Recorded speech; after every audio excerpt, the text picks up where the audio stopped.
భారత న్యాయ వ్యవస్థపై తనకు అపారమైన గౌరవం ఉందని అన్నారు సీఎం రేవంత్ రెడ్డి. న్యాయ వ్యవస్థపై తాను తప్పుగా మాట్లాడినట్లు కొన్ని పత్రికలు తన వ్యాఖ్యలను వక్రీకరించాయని అన్నారు. తాను చేసినట్లుగా వచ్చిన వ్యాఖ్యలు కోర్టులను ప్రశ్నిస్తున్నారనే అర్థంలో తప్పు పట్టించేలా ఉన్నాయని అన్నారు. కోర్టుల తీర్పుపై తప్పు పట్టే ఉద్దేశం తనకెప్పుడూ కూడా లేదని సీఎం స్పష్టం చేశారు.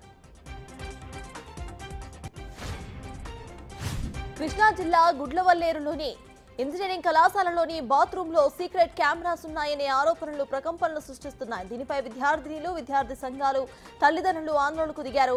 నిందితులను శిక్షించాలని డిమాండ్ చేస్తున్నారు వారు. దీంతో ఘటనపై వెంటనే విచారణకు ఆదేశించారు సీఎం చంద్రబాబు. అయితే ఘటనా స్థలానికి చేరుకున్న జిల్లా కలెక్టర్, ఎస్పీ అసలు బాత్రూంలో ఎలాంటి హిడెన్ కెమెరాస్ లభించలేదని అన్నారు. తప్పు చేసిన వారిపై కఠిన చర్యలు తీసుకుంటామని అన్నారు. మత్స్యకారులు ఎప్పటి నుంచో ఎదురు చూస్తున్న నెల్లూరు జిల్లాలోని ఫిషింగ్ హార్బర్ ప్రారంభం కాబోతోంది. జువెలదిన్న వద్ద కేంద్రం, రాష్ట్ర ప్రభుత్వాలు సంయుక్తంగా నిర్మించిన ఈ ఫిషింగ్ హార్బర్ ను ప్రధాని మోదీ వర్చువల్ గా ప్రారంభించబోతున్నారు. మహారాష్ట్రలోని వాద్వాన్ పోర్ట్ ను కూడా మోదీ ప్రారంభించబోతున్నారు. ఈ రోజు దేశవ్యాప్తంగా 218 ఫిషరీస్ ప్రాజెక్ట్స్ ను ప్రధాని ప్రారంభిస్తారు. ఏపీ పోలీసులపై లైంగిక ఆరోపణలు చేసిన ముంబై నటి జత్వానీ విజయవాడ చేరుకున్నారు. మరి కాసేపట్లో విజయవాడ సిపిని కలవబోతున్నారు ఆమె. అప్పటి వరకు ఆమెను పోలీసులు సీక్రెట్ ప్లేస్ లో ఉంచారు. సిపిని కలిశాక జత్వానీ కేసు వివరాలు, ఆధారాలు అందించబోతున్నారు. కేసులో నిజానిజాలు తేల్చేందుకు ఏసీపీ శ్రవంతి నేతృత్వంలోని ప్రత్యేక టీంను ఏర్పాటు చేశారు.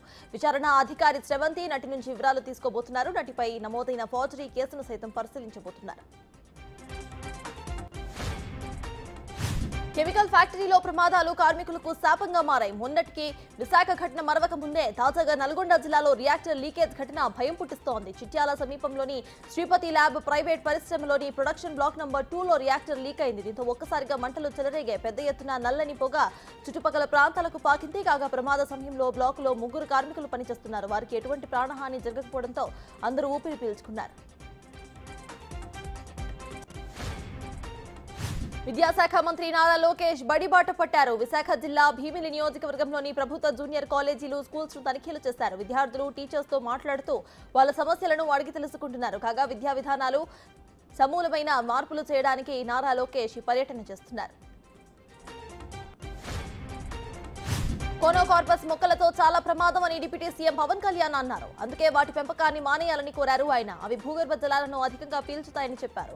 అలాగే చుట్టుపక్కల ఉన్న వారిని శ్వాస సంబంధ సమస్యలకు కారణం కూడా అవుతాయని తెలిపారు. అరబ్ దేశాలు గతంలో వాటిని విరివిగా పెంచి ప్రస్తుతం నిషేధించాయని వ్యాఖ్యానించారు. ఏపీలో రాజ్యసభ సభ్యులు మోపిదేవి వెంకటరమణ, బీదా మస్తాన్ రావు రాజీనామాతో ఆ 2 స్థానాల్లో ఎవరిని నామినేట్ చేస్తారో అని ఉత్కంఠ నెలకొంది.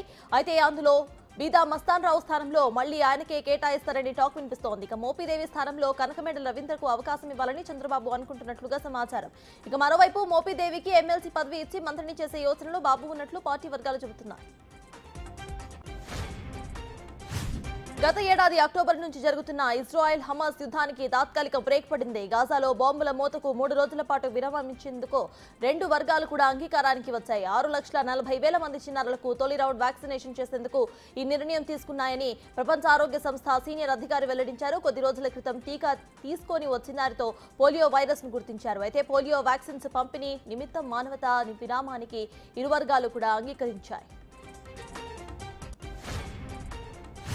అమెరికా జీడీపీ గణాంకాలు సానుకూలంగా ఉండటంతో లాభాల బాటలో పయనిస్తున్న గ్లోబల్ మార్కెట్స్ ను అనుసరిస్తూ దేశీయ స్టాక్ మార్కెట్లు ఇవాళ పైకి పరుగులు పెడుతున్నాయి. అయితే ఆగస్టు నెలలో చివరి ట్రేడింగ్ రోజు మార్కెట్లు లాభాలు ఆరంభం తీసుకువెళ్లాయి. ఇండియన్ మార్కెట్ షేర్స్ 2 దశాబ్దాల గరిష్ట స్థాయికి తాకేందుకు పరుగులు తీస్తున్నాయి. బ్యాంకింగ్ మార్కెట్ నిపుణులు అజయ్ బగ్గా అభిప్రాయపడ్డారు. ఇవాళ సాయంత్రం భారత జీడీపీ గణాంకాలు వెలువడుతున్నాయని తెలిపారు.